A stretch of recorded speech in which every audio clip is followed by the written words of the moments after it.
Ho visto due ragazzi camminare per la mano, guardavano i magazzini e si davano i bacini. Ogni 30 metri lui si fermava, prendeva la ragazza e se la stringeva. Sono stato invidioso e pure geloso, perché guardando a loro mi immaginavo a te. Ho visto tanta gente molto innamorata, ma nessuno in loro più innamorato di me.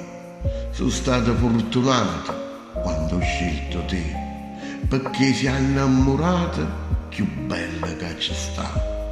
Ho visto due persone di una certa età, camminavano abbracciati e mi hanno fatta pensare.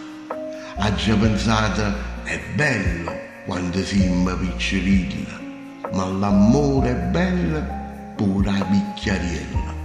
E così, guardando a loro, ho immaginato noi, io e te, fra 100 anni saremo così.